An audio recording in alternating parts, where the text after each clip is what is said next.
নমস্কার, আমি ডক্টর মহুয়া ভট্টাচার্য। আমি 26 ইয়ার্স ধরে আমি প্র্যাকটিস করি। সো আজকে আমরা একটা ছোট্ট স্টোরি বলি যে আমরা সবসময় দেখেছি যে ফ্যামিলিতে কেউ না কেউ যখন ড্রিঙ্ক করে তো আমরা ভাবি ঠিক আছে, ও মাঝে মাঝে করছে, ও ঠিক হয়ে যাবে আর ধীরে ধীরে। কিন্তু সত্যি হলো অ্যালকোহল অ্যাডিকশন খুব সাইলেন্টলি শুরু হয়, চুপচাপ শুরু হয়।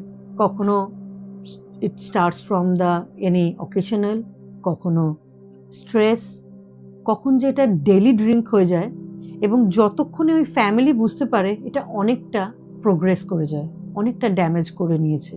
তো সেই জন্য আমি আজকে অ্যালকোহল অ্যাডিকশনের 7 ওয়ার্নিং সাইন্স বলবো, যেখানে 4 নম্বর সাইন আমরা অনেকেই ওভারলুক করে যাই। সো ভিডিওটা শেষ পর্যন্ত দেখবেন, যেটাতে করে আপনারা প্রত্যেকটা সাইন অ্যান্ড সিমটম সম্বন্ধে বুঝতে পারেন এবং কখন আপনারা ডাক্তারের কাছে যাবেন এটা হেল্প হতে পারে। সো আজকের ভিডিওতে আমরা দেখব 3টে ভেরি ইম্পর্টেন্ট জিনিস, যেটা হচ্ছে যে কখন এটা এই ড্রিঙ্কিংটাই নর্মাল আর কখন এটা একটা অ্যাডিকশনে পরিবর্তন হচ্ছে। কোন very simple sign but is very important to understand যে এটা আপনার অ্যাডিকশন শুরু হচ্ছে, এবং সবচেয়ে বড় কথা হচ্ছে যে কোন ছোট সিমটম দেখে আমরা ওটাকে ওয়ার্নিং সাইন ভাববো এবং ডাক্তারের কাছে গিয়ে সহযোগিতা বা হেল্পের এক্সপেকটেশন করব। আজ চলুন একটা সিচুয়েশনকে একটা ছোট্ট গল্পের মতো করে যদি বলি। ফর এক্সাম্পল, রাহুল একটা ছেলে যে অফিস থেকে এসে মাঝে মাঝে ড্রিঙ্ক করত। তো অফিস থেকে এসে স্ট্রেসের জন্য ড্রিঙ্ক করছে, এটা ফ্যামিলিতে ভাবতো ইট ইজ ভেরি নর্মাল, এটা তো অনেকেই করে থাকে।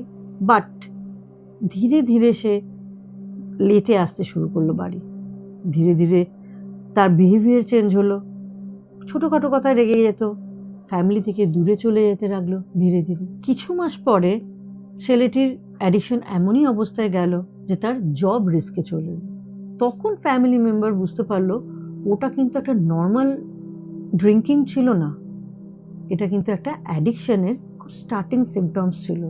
তো এই ফ্যামিলির লোকেরাই যদি এই সিমটমসগুলো কখন ওয়ার্নিংয়ে চলে যাচ্ছে এটা যদি বুঝতে পারতো, তাহলে আজকে তার জব রিস্ক আসতো না, তাই না? সো আজকে চলুন দেখি যে 7টা ওয়ার্নিং সাইন অ্যালকোহল অ্যাডিকশনের, যেটা থেকে আপনারা বুঝতে পারবেন যে কখন আমাদের এটা বিহেভিয়ারাল চেঞ্জেস হচ্ছে এবং কখন আমাদের কাছে ডাক্তারের কাছে হেল্প নেওয়া উচিত। সো সাইন নাম্বার 1, ড্রিঙ্কিংয়ের পরিমাণ বাড়তে থাকা। এখানে আমরা দেখেছি যে আগে যে ছেলেটি, রাহুল বলে যে ছেলেটি, 1 পেগেই তার মোটামুটি সে স্যাটিসফাই হয়ে যেত, সে ধীরে ধীরে 2 পেগ, তারপরে 3 পেগ। শুধু তাই না, তার মাত্রাটাও বেড়ে যাচ্ছে ফ্রম 30 ml টু 60 ml। সেই সময়তে কিন্তু আমাদের ধরে নেওয়া উচিত যে তার যে ফিলিংসটা আগে অল্পতে আসতো, সেই সেম ফিলিংস কিন্তু তার অনেক বেশি অ্যালকোহল কনজামশন করার পরে আসছে। দ্যাট মিনস টলারেন্স একটা খুব ইম্পর্টেন্ট সাইন, যেটাতে করে আমাদেরকে সিগনিফাই করে যে আমাদের এই সময়তে আমার ছেলেটিকে ডাক্তারের পরামর্শ নেওয়া উচিত। সো সাইন নাম্বার 2, ড্রিঙ্ক না করলে মুড চেঞ্জ। যেদিনকে রাহুল ড্রিঙ্ক করলো না সেদিনকে কিন্তু তার mood irritated, anxious, anxiety. So সেই সময়তে তার উইথড্রল সিমটমের একটা ইন্ডিকেশন আছে। So this sign number 2 is again important to understand যে আপনার রাহুলকে নিয়ে পরিবারের সঙ্গে তার ডাক্তারের সাহায্য নেওয়া উচিত। So sign number 3, daily life affected. যখন আমরা ড্রিঙ্কিংয়ের জন্যই আমাদের daily life like office job, ফ্যামিলির কাজকর্ম, এই সমস্ত যখন আমাদের অ্যাফেক্টেড হয়, তখন কিন্তু যখন একজন সেই রাহুল যখন ফ্যামিলির রেসপন্সিবিলিটিস যখন নিতে চায় না, পড়াশোনাতে যখন তার ডিস্টারবেন্স হয়ে যায়, তখন কিন্তু এটা অ্যালকোহলের অ্যাডিকশনের একটা খুব early sign and very important sign. So sign number 4, লুকিয়ে ড্রিঙ্ক করা। যখন এই রাহুল তার ফ্যামিলিকে না বলে ড্রিঙ্ক করছে বা লুকিয়ে লুকিয়ে ড্রিঙ্ক করছে, এটা কিন্তু একটা অ্যাডিকশনের ভেরি স্ট্রং সাইন, যেটা আমরা অনেক সময়তে ফ্যামিলিরা ওভারলুক করে থাকি।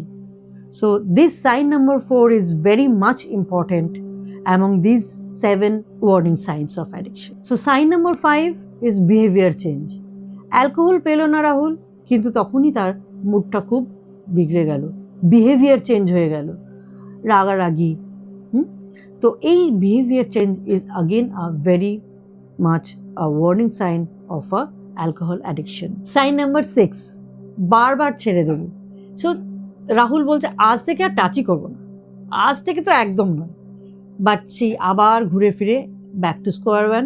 সন্ধে হলো, সে আবার সেই স্ট্রেস হলো, অফিস থেকে ফিরলো, সে বোতল খুলে বসে গেল।